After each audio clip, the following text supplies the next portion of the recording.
Welcome back, friends. Today we're cooking a hearty outdoor pilaf over an open fire and making our own wooden tools by hand.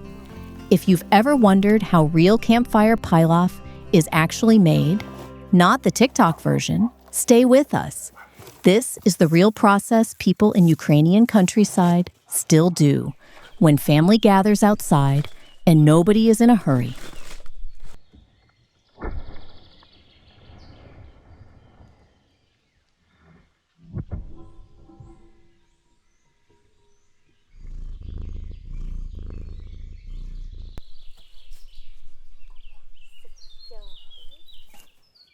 If you're into slow outdoor cooking, traditional flavors, and a bit of homemade chaos around the fire, subscribe to the channel so you don't miss the next recipes cooked the old way, with real hands and real smoke.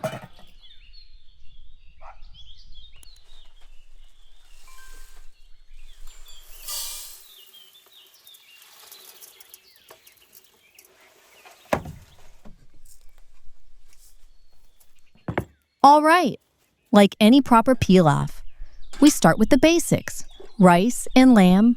Lamb is doing the heavy lifting here, that deep, rich flavor that only shows up when it hits hot oil and slow heat.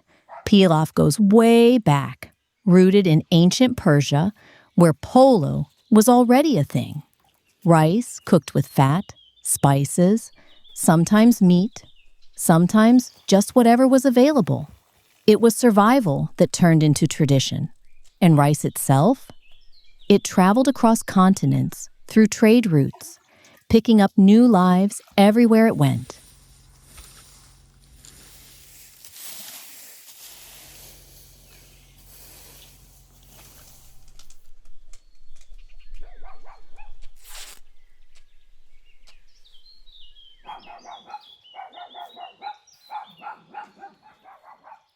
From Persia, pilaf-style dishes spread along the Silk Road into Central Asia, the Middle East, and later Ottoman kitchens. Every region changed it a bit, but the idea stayed the same. One pot, a lot of people, no stress. It was served at gatherings, feasts, everyday tables, the kind of food that doesn't ask for attention, but ends up feeding everyone anyway.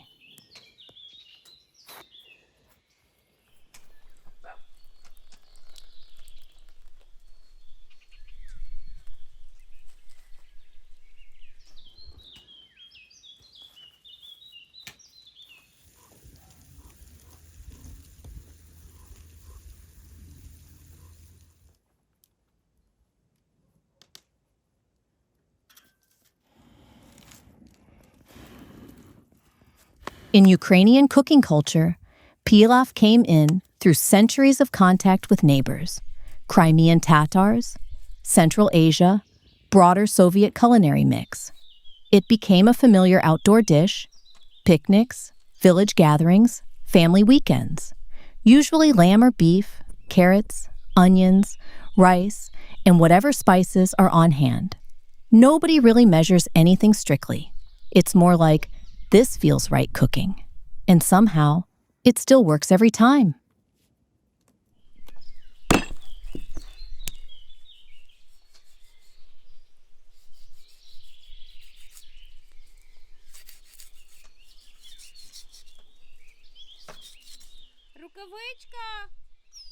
Lamb has always been tied to regions where sheep farming was everyday life.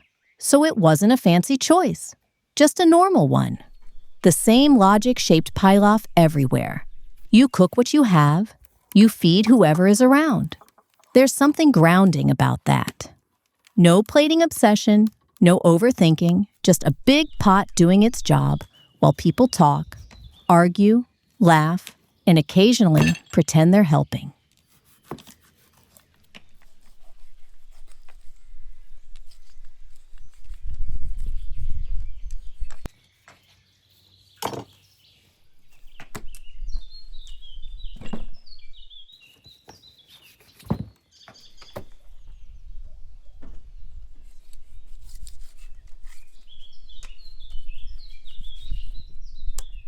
Every culture that has pilaf has its own version of this is the original one. Persian polo, Uzbek plov, Turkish pilav, all slightly different, all convinced they're the standard. But historically, that's exactly how food survives. It changes as it moves. No single fixed version, just a shared idea that adapts to people's lives.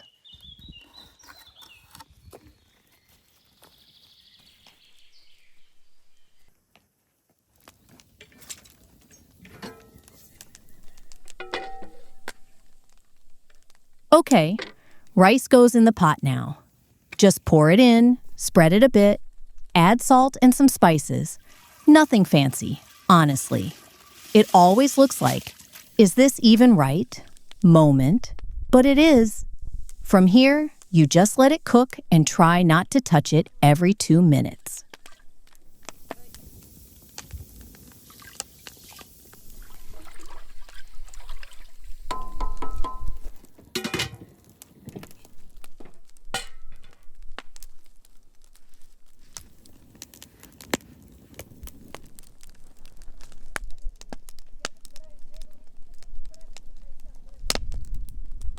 My husband is planning to turn this stump into a wooden basket with his own hands. No rush, no shortcuts. And this is just him. If there's wood nearby, he's immediately in that zone where everything else disappears. I can talk, call him, whatever. He'll just go, yeah, and keep carving like the world paused for him.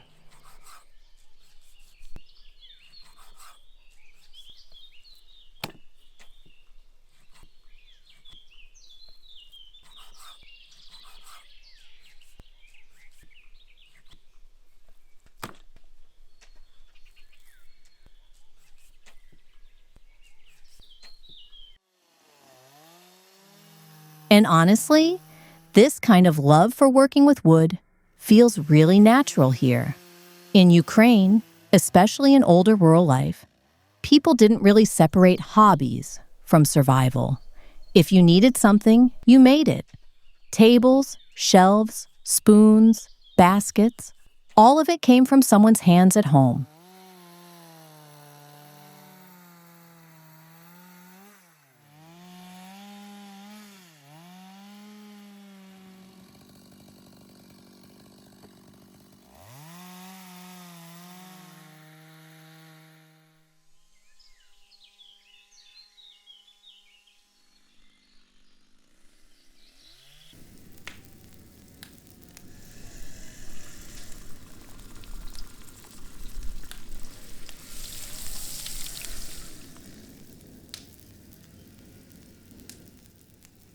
Meanwhile, I'm moving back to the pot stage. I've got the pieces ready, and they go straight into the pan. No waiting around. The goal here is just to get that quick sear on them, so they lock in all the juices before they go into the pilaf.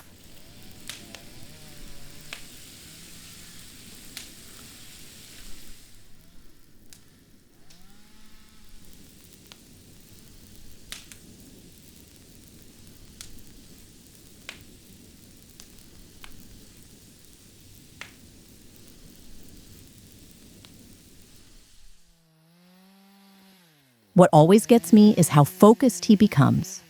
Like full silence mode. He'll sit there adjusting one tiny detail for minutes, completely ignoring everything else. And it's funny because it's the same energy people had for centuries when they worked with their hands. You don't multitask. You just stay with the thing until it starts looking right. No phone, no noise. Just wood and time.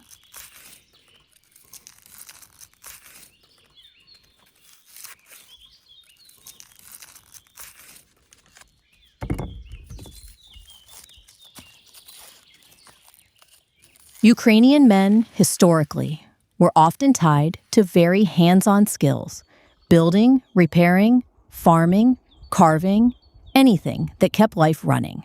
Not in some romantic way, just practical reality. If something broke, you fixed it.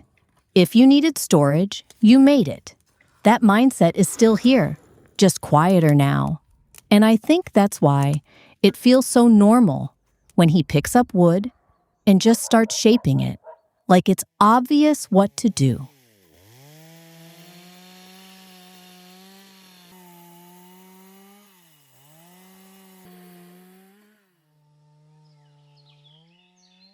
Okay, we're back to the pilaf. If you look back at Central Asia, pilaf, it's kind of a public event. In Uzbekistan, for example, there are even famous masters of plav called oshpaz. And historically, some of them cooked for massive gatherings, weddings, funerals, holidays. There are records of court kitchens in the Timurid era where rice dishes were prepared in huge quantities for celebrations tied to rulers like Amir Timur, where food was part of showing power and hospitality at the same time.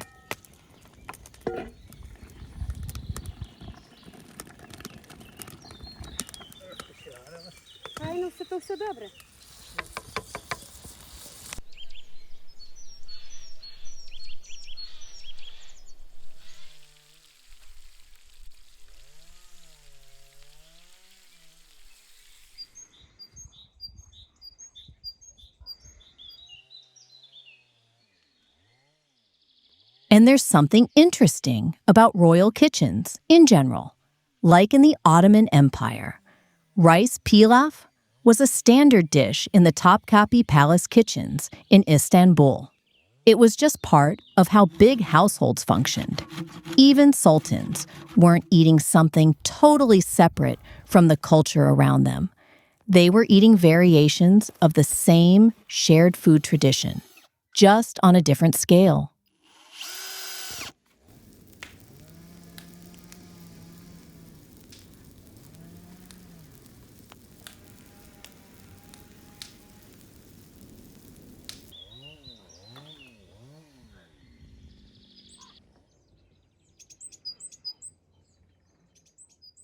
There's also a fun historical contrast in India with biryani, often linked to Mughal court cuisine. A lot of food historians connect it to Persian influences that traveled with rulers like Babur, who brought culinary traditions into the Indian subcontinent in the 16th century. And what's wild is how it adapted. Same idea of rice plus meat plus spices, but completely reshaped by local ingredients and taste.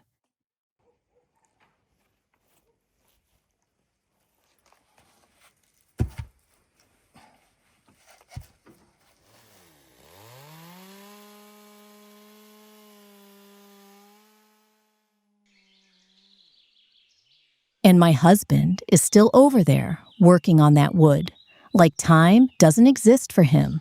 Same focus, same slow carving, like he and that stump made a silent agreement to just figure life out together. And honestly, it's kind of the same rhythm as cooking. Nothing about it is fast. You just stay with it, check it, adjust it, leave it alone again.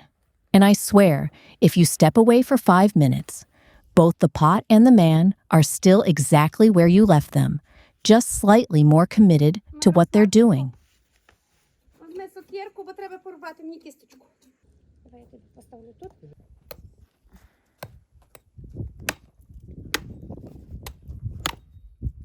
Супер. Супер. Дякую. Звернуся.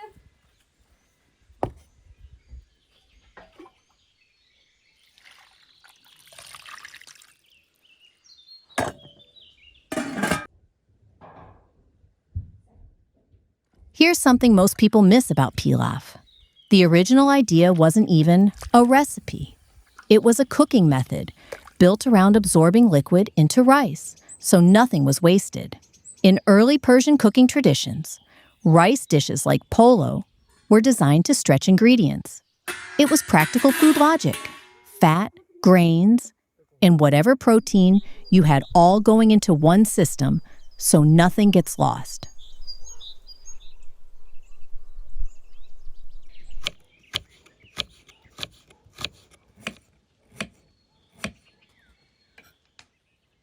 I'm basically finishing up the meat now.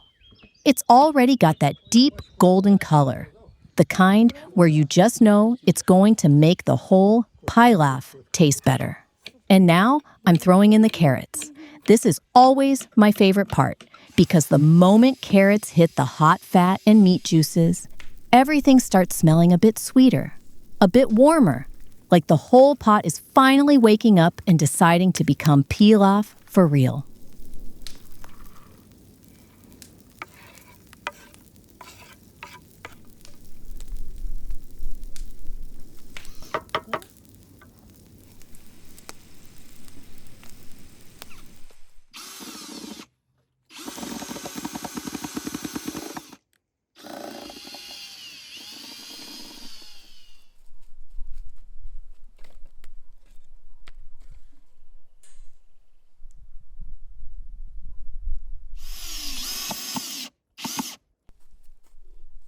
And my husband just finished the basket. I'm not even kidding. He turned that stump into something really useful. And I'm standing here thinking, how much stuff would even fit in this? Like, it looks simple, but it has that made with patience energy all over it. And the funniest part is, he's just quietly proud, like he didn't just casually reshape a piece of wood.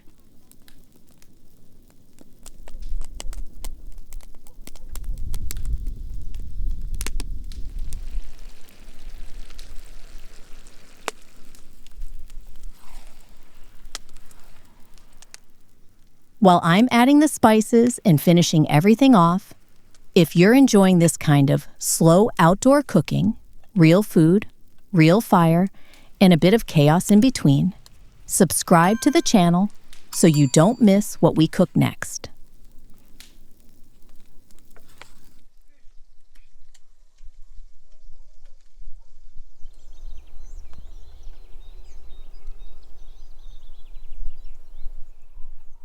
Now I'm starting to layer everything out, because even pilaf has its own way of being served. First, I line the bottom with lavash, already brushed with a bit of butter. It feels simple, but this step is actually about preventing sticking and also catching all those juices that drip down while it sits.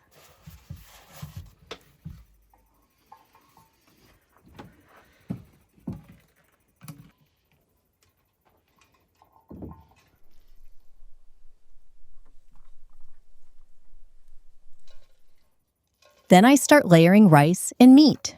Rice, meat, rice, meat. It's not random at all.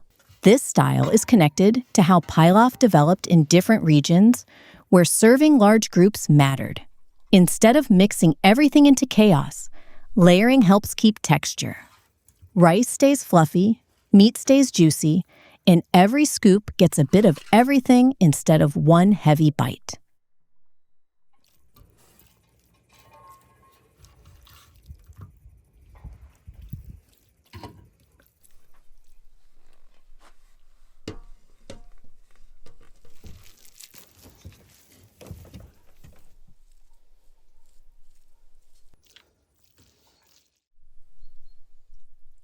The idea of structured layering like this shows up a lot in Central Asian and Middle Eastern cooking traditions. In Uzbekistan especially, pilav is often served in a way where the bottom layer becomes almost like a hidden treasure, soaked with fat and juices.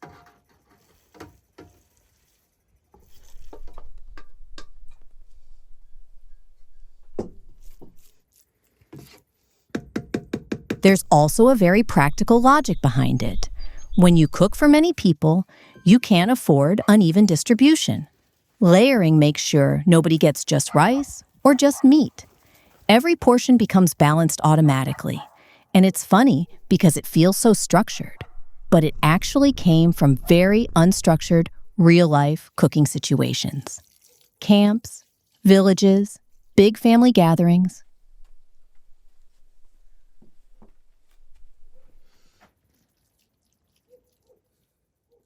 I'm actually just throwing in whole bell peppers and a whole onion for the smell.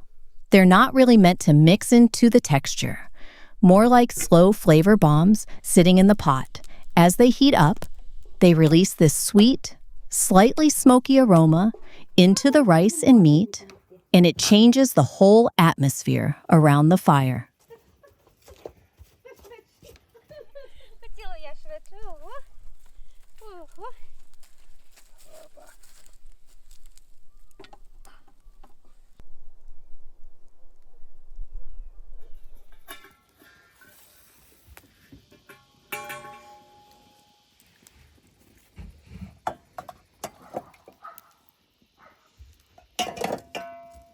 So I'm not done cooking at all.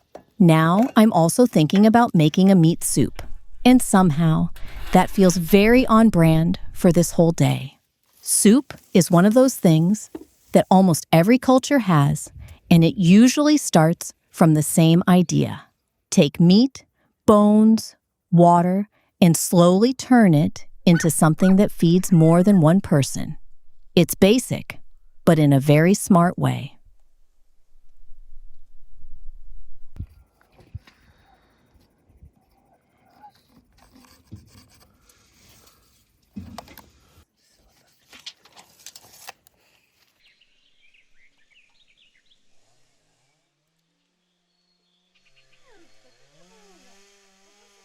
What's interesting is that soups are actually one of the oldest cooking methods in human history. Once people had pots that could hold liquid over fire, broth basically became inevitable. It wasn't about recipes at first. It was about survival, making tougher cuts of meat edible and stretching ingredients for families or groups.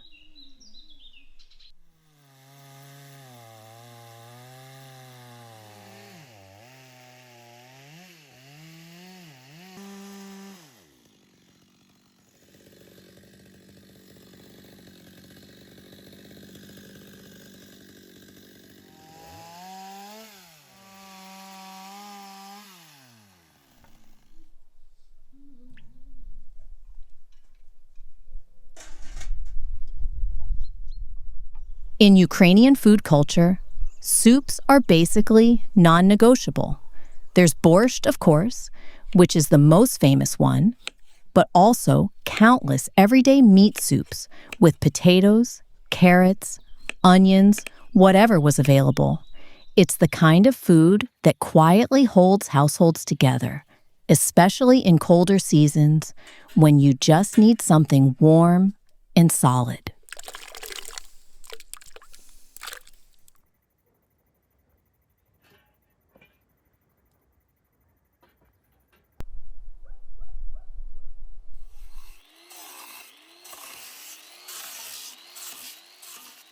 Borscht itself has a really deep cultural history across Eastern Europe, but in Ukraine, it became something more like identity food. It's so important that UNESCO actually recognized Ukrainian borscht culture as part of the world's intangible cultural heritage. Not just the recipe, but the tradition of cooking it, sharing it, arguing about it, all of that.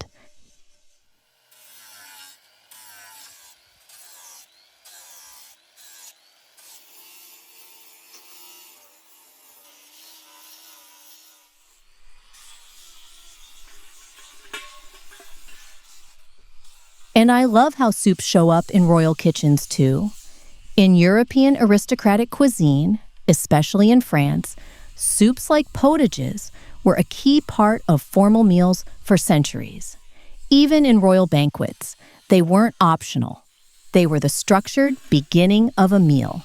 So it's funny how something so home kitchen also exists in very formal dining history.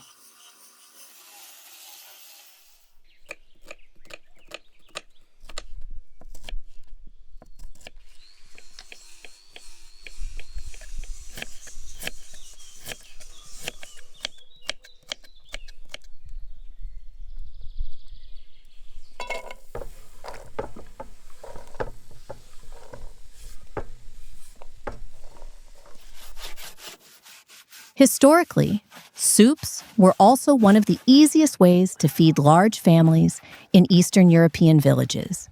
You could cook one pot, keep it warm, and everyone just came back to it throughout the day. It wasn't a dish you finished immediately. It was something that lived on the stove. Мурочка, де соліс побігла?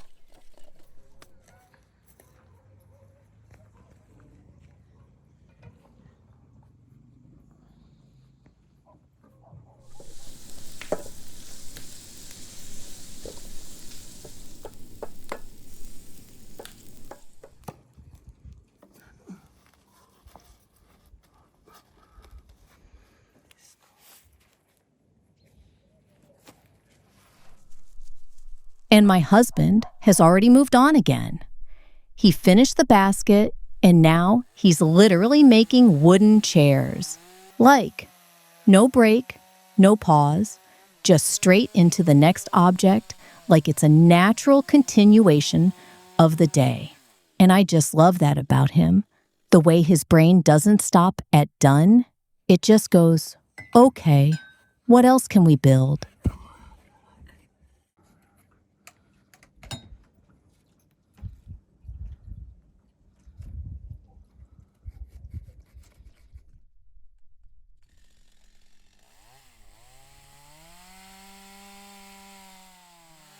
Wooden chairs actually have this really long, practical history.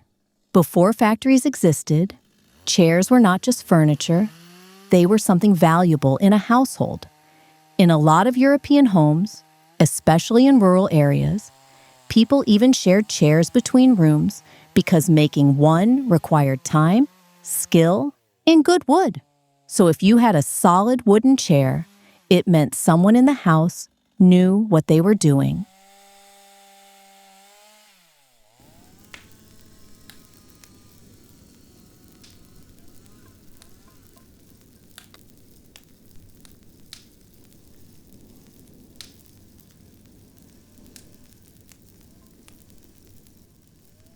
In Ukraine, too, traditional wooden furniture was a big part of home life. Carpentry was one of those essential skills. Tables, benches, stools, chairs, all handmade. In villages, furniture wasn't about matching sets or design trends. It was about durability. If a chair survived years of use, repairs, and family life, it was considered successful.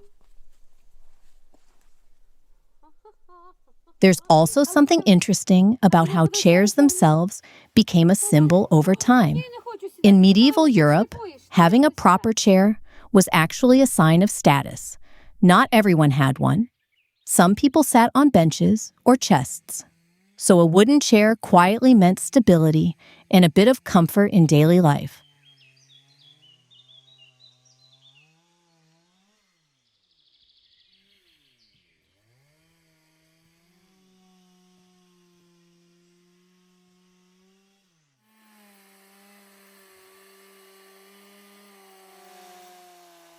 Okay, back to the soup again, because it's quietly doing its own thing, while everything else is chaos. Soup is often called the first course in a meal, and that's not just tradition. It actually comes from how the body reacts to warm liquids. A light broth prepares digestion, warms you up, and kind of signals that food is coming without shocking your system.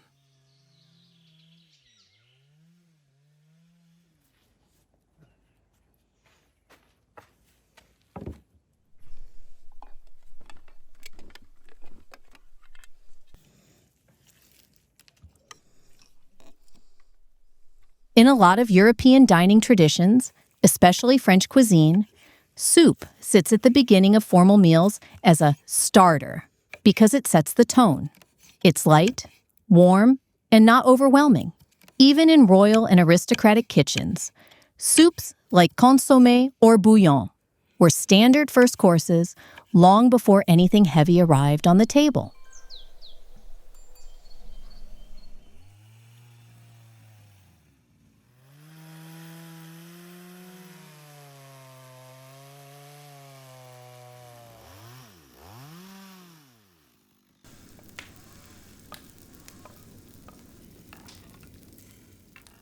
In Ukraine and many Eastern European homes, soup plays a slightly different role. It's not just a starter, it's often the main thing. One pot can feed a whole family for a day. That's why soups became so central here.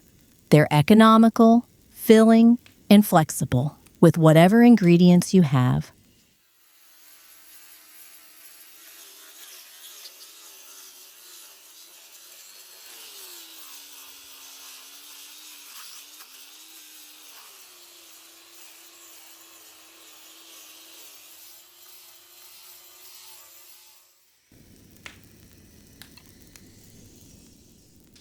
From a nutritional point of view, soups are actually one of the most balanced ways to eat. You get hydration, protein from meat, minerals from vegetables, and it's easier on the stomach than heavy fried food. That's why people often associate soup with recovery, after illness, cold weather, or just exhaustion.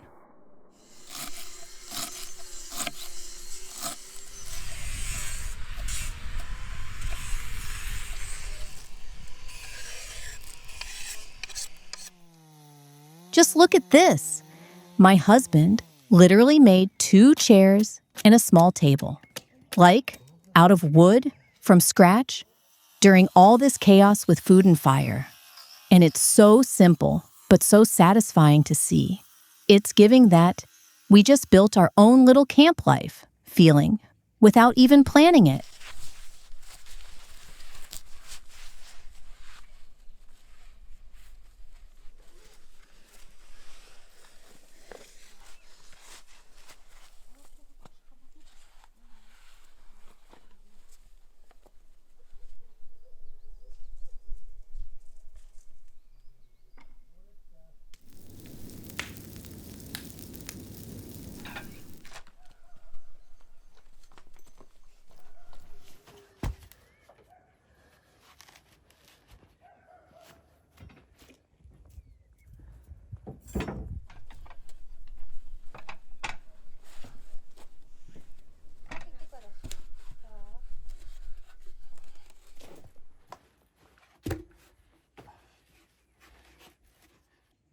It's already evening now, and somehow the whole place just shifts.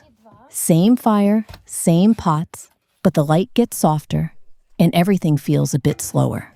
We've got soup first, then pilaf after, and it honestly turns into this unplanned candlelight dinner situation.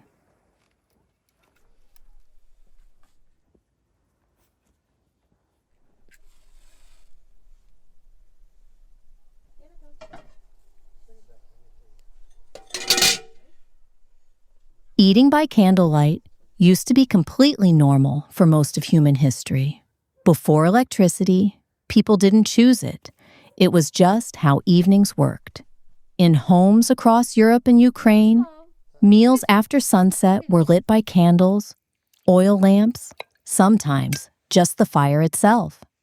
And it made everything slower because you literally couldn't rush in the dark.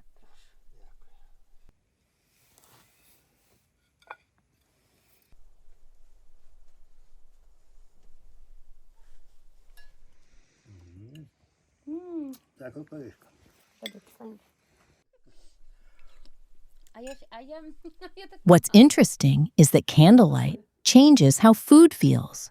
It softens everything: faces, sounds, even emotions. People talked more, ate slower, stayed at the table longer, because there wasn't much else to do after dark. So dinner was basically the main social moment of the evening. Хватить? Прошу. У мене ж такий черпак, який зробив такий май. А собі, певно, пів черпачка.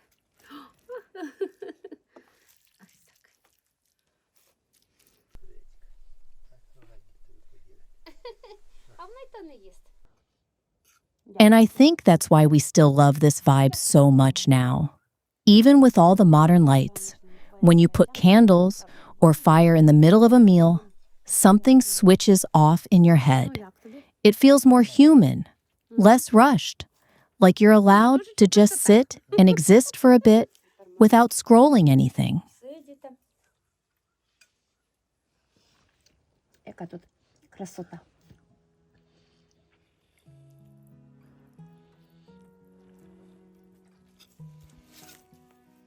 If you made it all the way here, you're basically part of this fire dinner already. If you like this kind of slow cooking, real outdoor vibes, and chaotic but cozy food stories, subscribe to the channel. There's more coming from this fire. Рукавичка.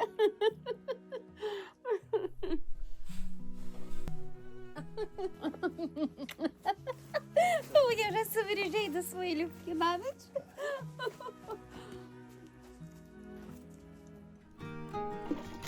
Today, we're in the mountains for Easter, cooking outdoors, family-style food, and those slow, rural traditions that somehow feel bigger than just one holiday. Everything here starts early with fire baskets and that feeling that the whole village is slightly more awake than usual.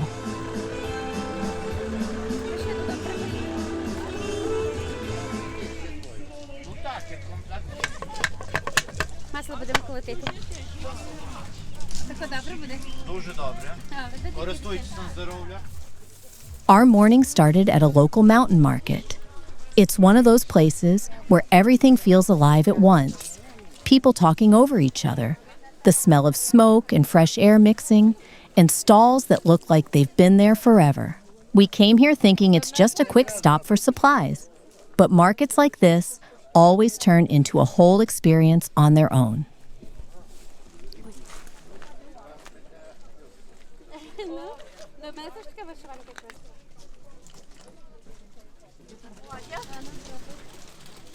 We ended up looking at traditional Hutsul vests instead of what we planned. Very normal situation here. You go for just a few things, and suddenly you're holding something handmade that feels like it has a story. Hutsul vests are part of mountain culture here, very practical, but also full of regional character. If you're into these slow mountain mornings, rural cooking, and real traditions like this Easter day, subscribe to the channel. There's a lot more coming from the mountains.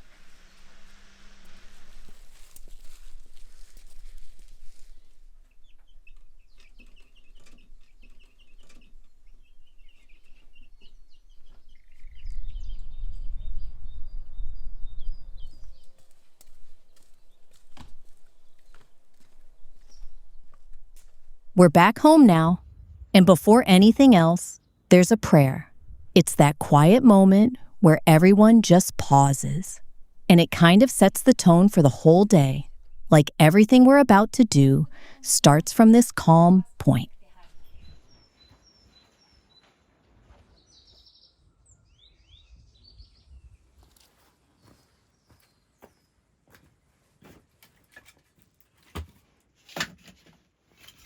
My husband just went to get firewood to heat up the stove. And honestly, this is where the real Easter cooking begins. Not in the kitchen, but outside, with wood, smoke, and a bit of running around before everything gets serious.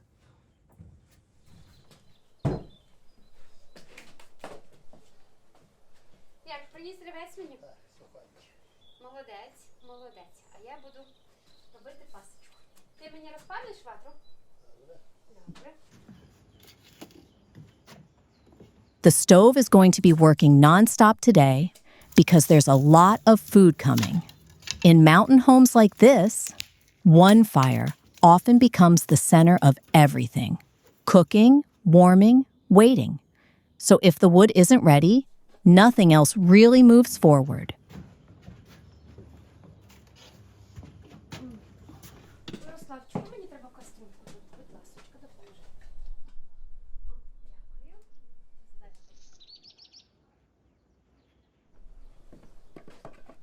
So I handed my husband a very important job, making butter in this little butter churn we bought at the market.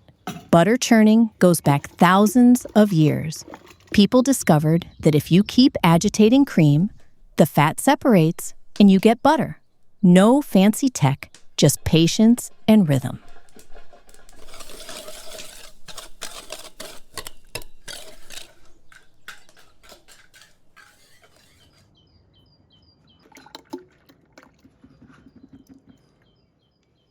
In medieval Europe, butter was especially important in rural households.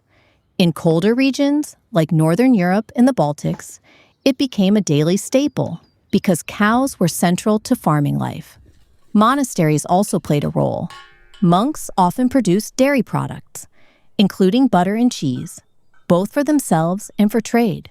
So this little churn has a very long monastery kitchen kind of energy to it.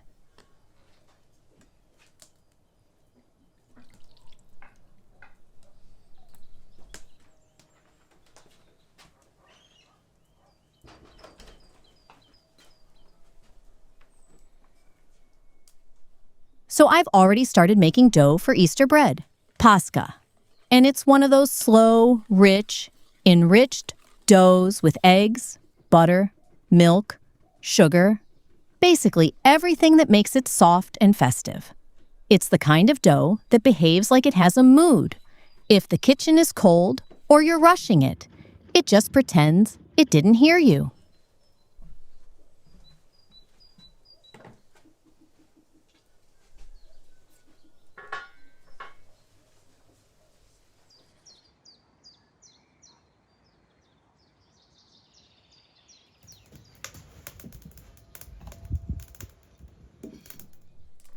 Traditionally in Ukraine, Pascha is a part of the whole Easter preparation ritual.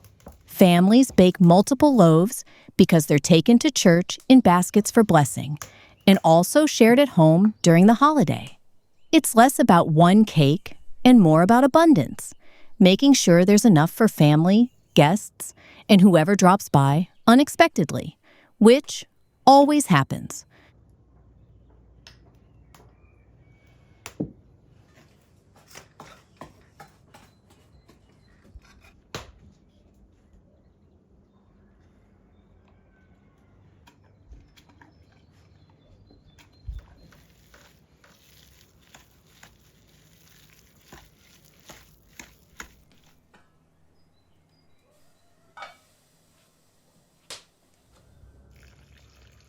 What makes Pascha dough special is the patience part. It needs time to rise, sometimes multiple times, and it reacts very clearly to how you treat it. In old rural kitchens, people used to say, the dough feels the house, meaning noise, temperature, even mood.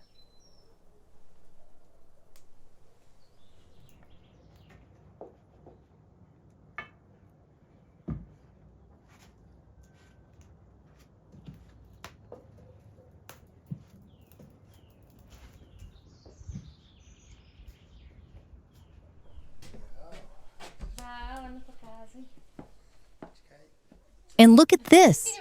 The butter is finally ready. It went from cream to this thick, golden, homemade butter right here in the churn. It's honestly wild how something so simple turns into this, if you just keep going long enough. And the texture is perfect. Soft, rich, exactly the kind you just want to spread on warm bread without even thinking twice.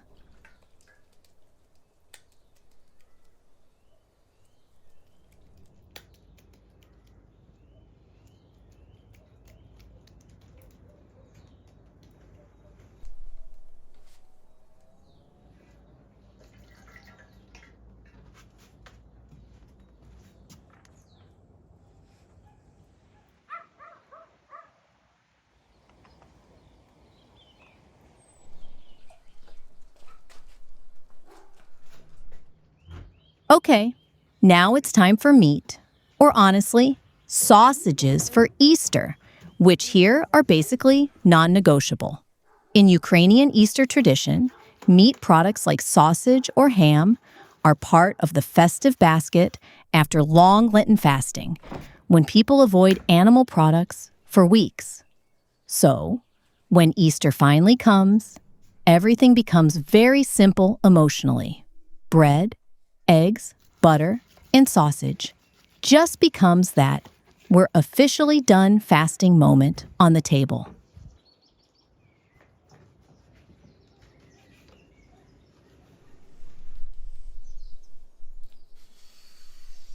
А ти не хочеш, бабуся, тобі смаколиків дам? Ти така чимнюлька, баби. Дайте тебе, баба тобі дасть кісточку. Рукавичка. Апа!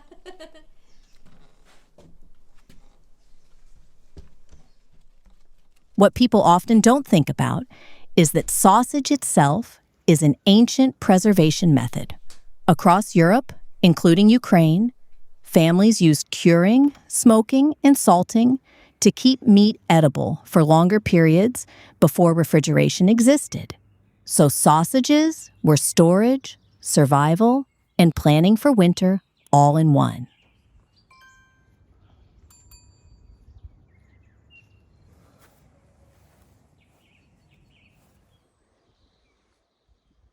In Ukrainian villages, homemade sausages were traditionally prepared in early spring or before big holidays, especially Easter.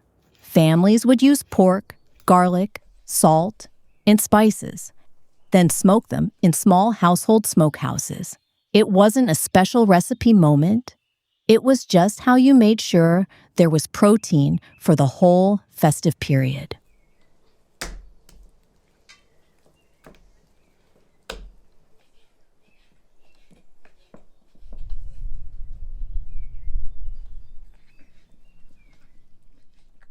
There's also this cultural logic behind why sausage ended up in the Easter basket. After the strict fasting period, Easter meals are meant to represent abundance and return to normal life. So meat products like sausage and ham became symbolic of that transition, from restriction back to fullness.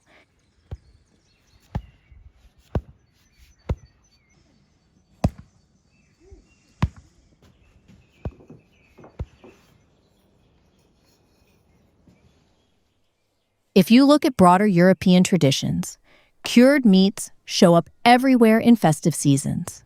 In many countries, Easter tables also include baked ham or other preserved meats.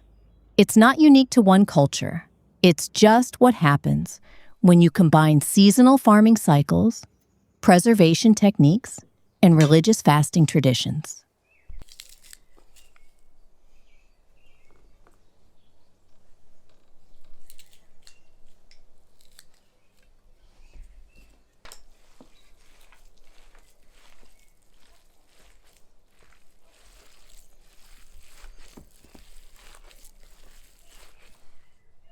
In rural life, nothing about sausage was decorative. It was practical. You needed food that could last, travel, and feed multiple people without spoiling quickly. So smoking meat became almost a household skill, passed down through families like baking or gardening.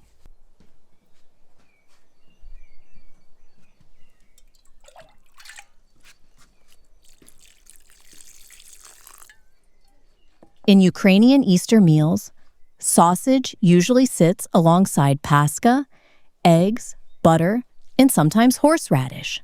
It's part of a balance: sweet bread, rich dairy, salty meat, sharp flavors. It's actually a very old idea of creating contrast on a festive table.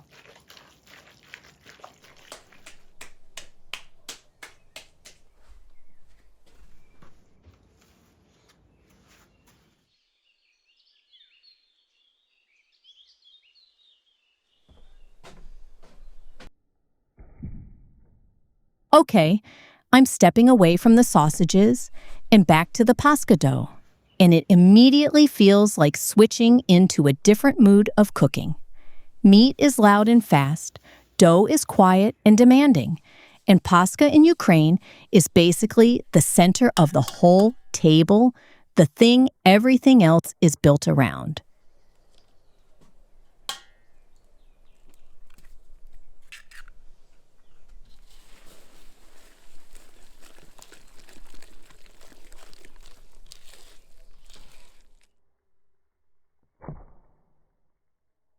What's interesting is that Easter breads, like Pascha, exist across Christian Europe, not just here.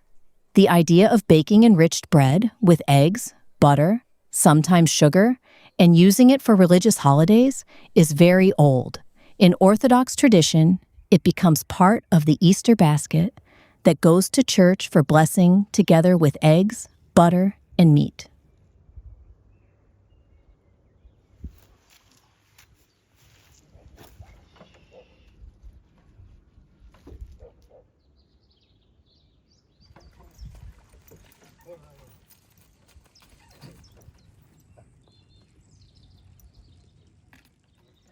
If you look wider in Europe, you'll see similar festive breads, like Italian panettone or French brioche.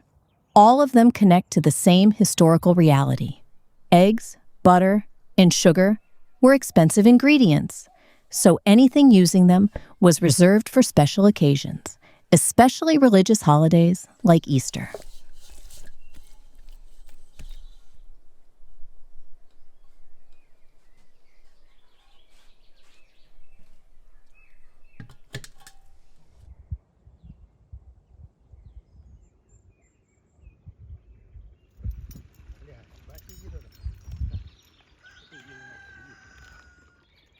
What I like about Pascha dough is how it refuses to be rushed.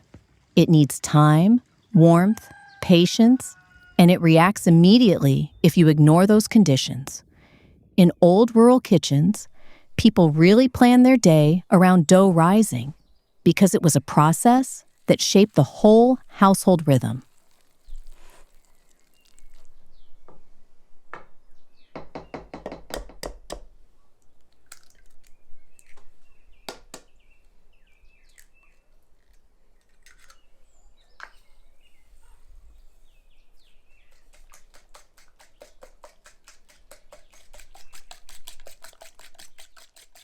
If you're enjoying these slow mountain Easter traditions, real cooking, and chaotic homemade food stories, subscribe to the channel so you don't miss what's coming next from here.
Okay, now we're getting to the fun part, forming the sausages from the minced meat. And this is one of those food techniques that looks simple, but actually has a long history behind it. Stuffing seasoned meat into casings is one of the oldest preservation and cooking methods in Europe, and it shows up in many cultures long before modern kitchens existed.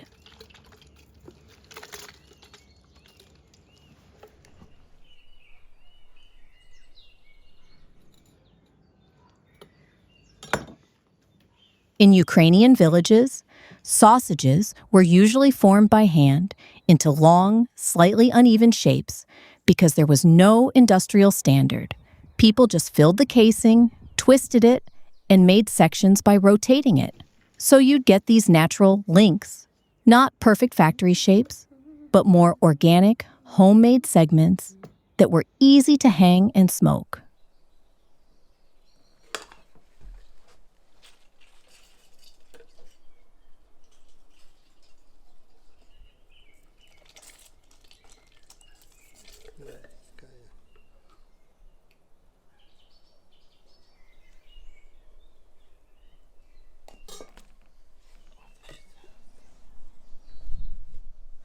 Now we're hanging the sausages up and sending them straight into the smoker. You don't pack them tightly.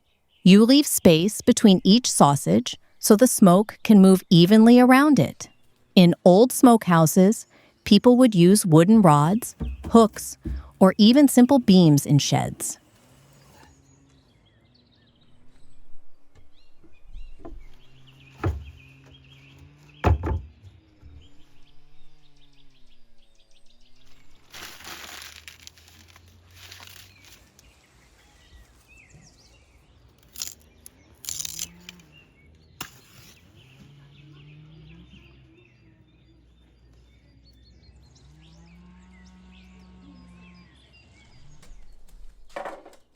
So the sausages are hanging in the smoker right now, and I'm already back to the pasca again, because Easter cooking never really runs in a straight line. It's always this loop. You leave one thing, come back to another, check something in between. The dough is ready, so now I'm finally filling the forms, and this part always feels like the moment where chaos starts turning into actual food.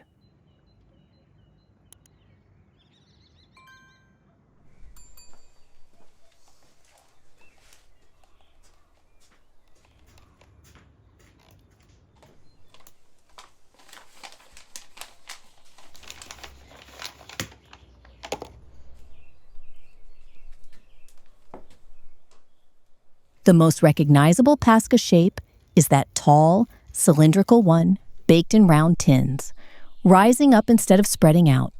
And that shape didn't become popular by accident. It creates that dramatic centerpiece effect on the Easter table. In Ukrainian tradition, height and fullness in food often connect to abundance. So a tall pasca almost feels like a visual promise that the year ahead will be full.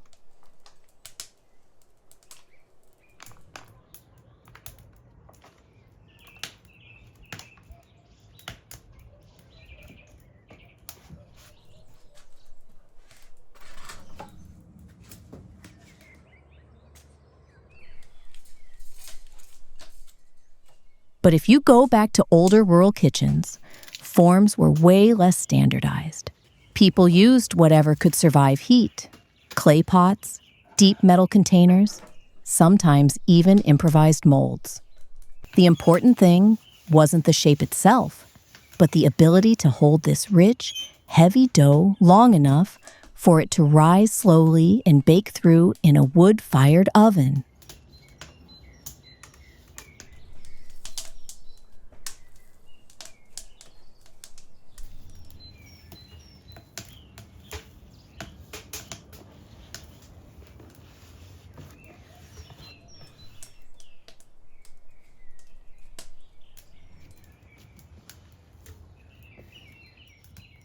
If you zoom out, you see similar festive breads across Europe, enriched doughs like Italian panettone or French brioche, all tied to holidays and special occasions.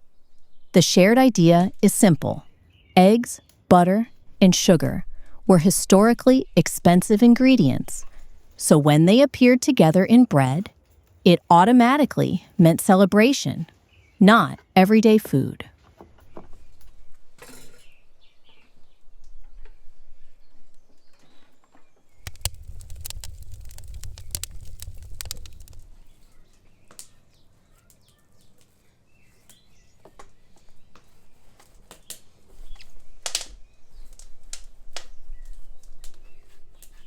In Ukrainian villages, making pasca was rarely a quiet solo process. It was a full household event where different people had different roles. Someone kneads, someone manages heat, someone prepares forms.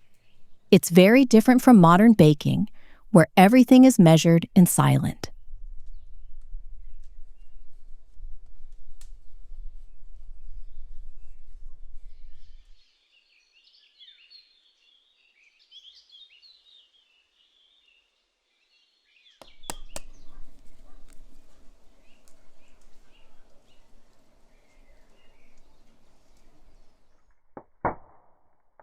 Decoration on top is where it gets really personal. Traditional pasca isn't just smooth bread. It often has dough crosses, braids, spirals, and floral patterns placed on top before baking. They carried symbolic meaning tied to Easter, blessing, and protection, but also very practical meaning. They helped identify each loaf in a household baking multiple ones.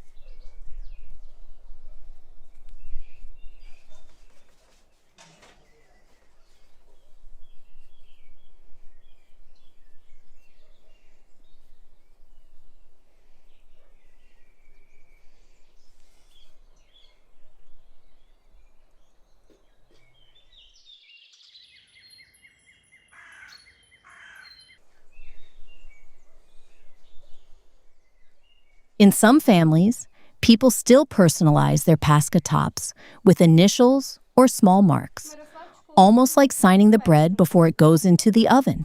It makes sense in a way. When you're baking multiple loaves, you naturally start making them slightly different, even without planning it.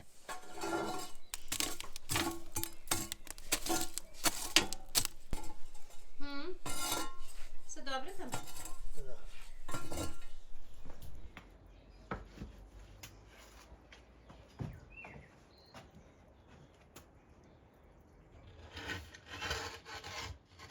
There's also this interesting balance in Pascha between structure and softness.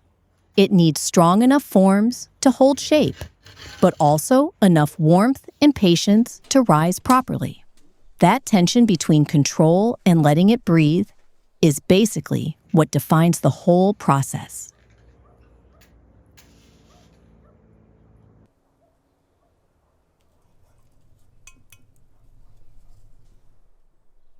I also decided to paint eggs while everything else is happening. Decorating eggs in Ukraine goes way beyond just making them pretty. It's part of Pasanka culture, where eggs were decorated with symbols that carried wishes for protection, health, and a good harvest, long before modern paints or kits existed.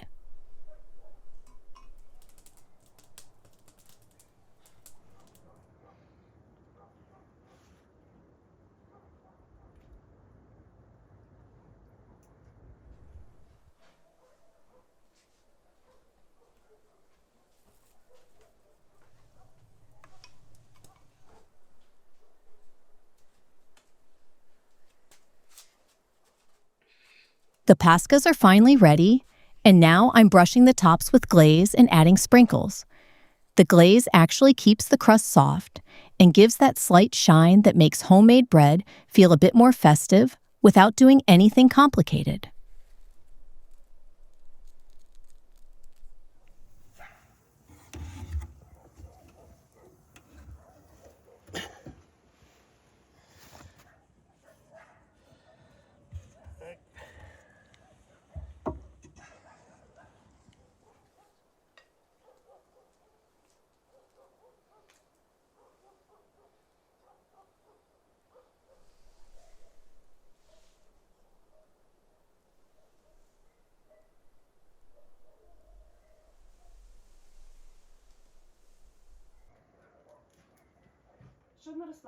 Everything is finally ready.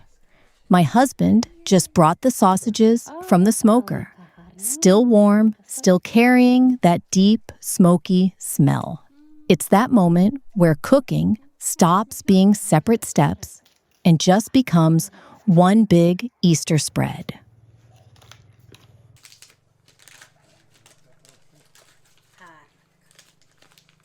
Гарно. Це знаєш як?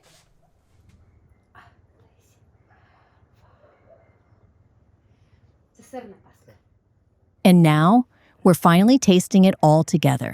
Sausage with warm Pascha. That's really good. The kind of taste that doesn't need any commentary, just a pause and a second bite.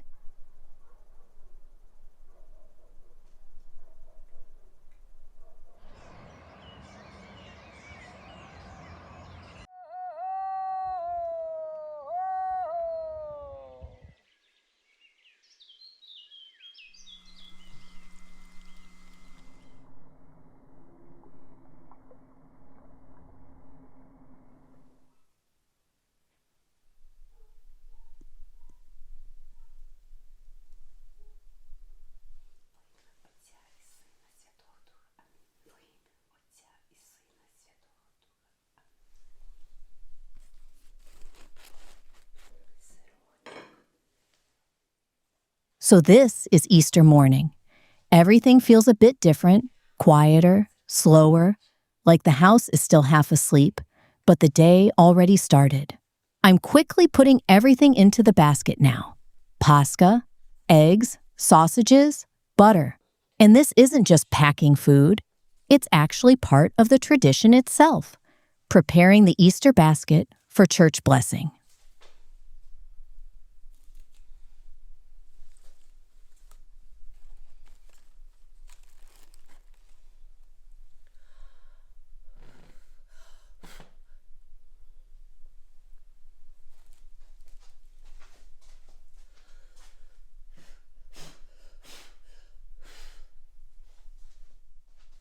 In Ukrainian Easter tradition, the morning basket is a big deal. Families carefully arrange food inside a woven basket, often covering it with an embroidered cloth. Every item has meaning. Pascha for life and renewal, eggs for new beginnings, meat for abundance after fasting, butter for richness. It's like a symbolic summary of the whole holiday in one place.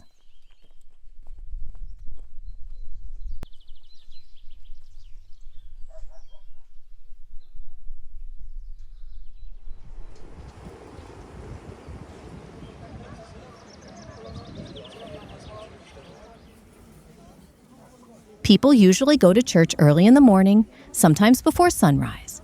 In villages especially, you see families walking together quietly, holding baskets, meeting neighbors on the way. It doesn't feel like a regular trip, more like a shared ritual where everyone is doing the same thing at the same time, just in different houses. Хто віддав своє життя за нашу незалежність, за те, щоб вічно жила і воскресла Україна. Христос воскресе! The blessing of the basket is one of the central Easter moments in Ukraine. People bring their food, wait outside or inside, depending on the church, and the priest blesses everything with holy water. It's not about changing the food itself, but about marking it as part of the celebration after the long fasting period of Lent.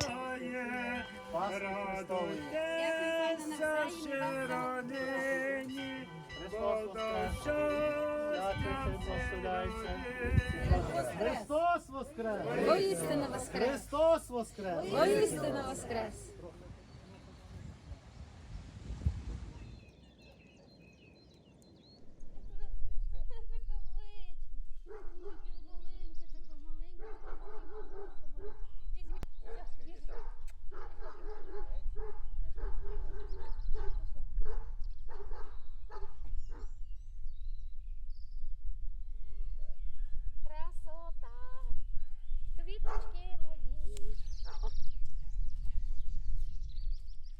So we're back home now, and everything we carried in that basket is finally going to the table.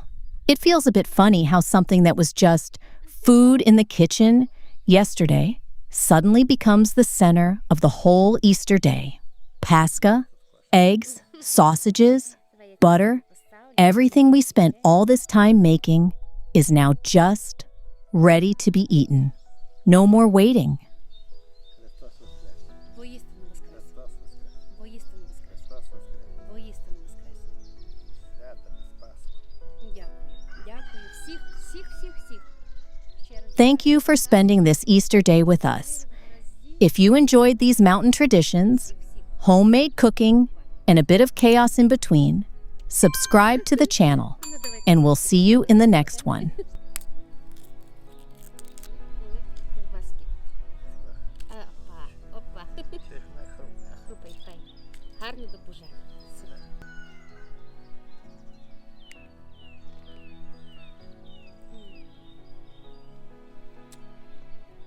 Морочка, тримай.